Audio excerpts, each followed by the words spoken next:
memang mungkin kalau dilihat bisa tercipta 10 juta lapangan kerja.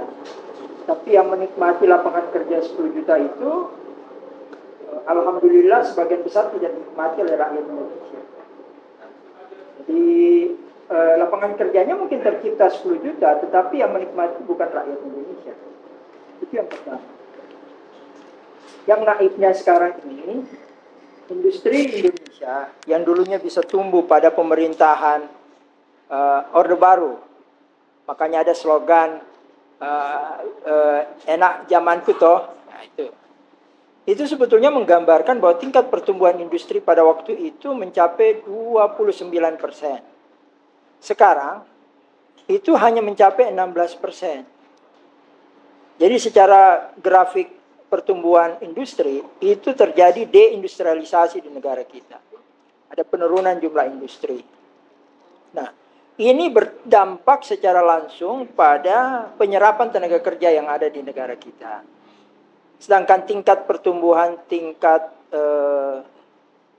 usia produktif itu relatif meningkat. Bahkan 2 tahun atau 3 tahun mendatang Indonesia memasuki masa bonus demografi. Tapi melihat kondisi seperti sekarang ini, sebetulnya kita kurang percaya untuk bisa menghadapi itu, menikmati bonus demografi itu. Karena ini juga tidak hanya dari tingkat pertumbuhan industri, tapi juga mempengaruhi tingkat yang lain. Ada yang menjadi catatan menarik bagi kami, yaitu bahwa penyerapan tenaga kerja ini juga terkendala dengan infrastruktur yang ada selama ini. Bukan infrastruktur itu selalu dalam bentuk bangunan fisik, tapi infrastruktur di dalam regulasi yang menunjang pertumbuhan industri itu sendiri. Ya, ambil contoh bahwa di setiap daerah mempunyai sikap kebijakan sendiri-sendiri, dan itu tidak ada sinkronisasi pada tingkat pelaksanaan kebijakan tersebut. Walaupun ada dibilang di BKPM mengupayakan hal yang semacam itu, tapi itu jauh daripada harapan yang kita harapkan. Nah, ini yang barangkali menjadi pelajaran untuk pemerintahan mendatang. Kita sudah menikmatilah 10 tahun pemerintahan Pak Jokowi dengan kekhawatiran yang tinggi, dan memang itu yang kita hadapi.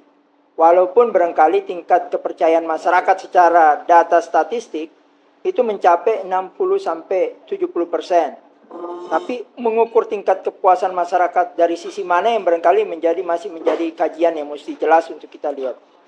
Ini yang barangkali menjadi catatan kita. Mudah-mudahan pada periode mendatang Pak Prabowo bisa menyelesaikan PR-PR yang ditinggalkan oleh Pak Jokowi, kembali menumbuhkan kepercayaan pada masyarakat terhadap pemerintahan yang demokratis di Indonesia.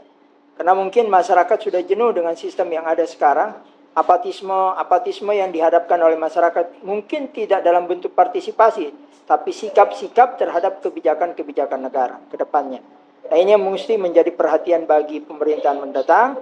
Dan kita berharap bahwa adanya perubahan kebijakan yang bisa lebih mengadopsi kepentingan sebagian besar rakyat Indonesia, ya, khususnya untuk penciptaan kesejahteraan pekerja masyarakat yang diharapkan juga memperbaiki tingkat kesejahteraan masyarakat. Kita tidak menginginkan pertumbuhan ekonomi yang besar seperti di Maluku Utara sampai 27%, tapi sebetulnya 27% pertumbuhan ekonomi seperti di Maluku Utara itu tidak dinikmati oleh masyarakat Maluku Utara. Itu semua ditarik oleh para investor, tapi tidak tahu dikemanakan uang-uang tersebut. Itu hanya menggarap sumber alam dan tidak dinikmati oleh masyarakat lingkungan setempat. Nah, itu yang barangkali kita khawatirkan. Cuma dengan slogan pertumbuhan ekonomi, terciptanya industri yang banyak, tapi semua tidak dinikmati oleh rakyat Indonesia. Nah, ini yang barangkali kita jangan hanya menang di atas kertas, tapi menang untuk pengakuan dari masyarakat kita. Yes. Saya rasa itu, Pak, yang bisa saya sampaikan. Terima kasih.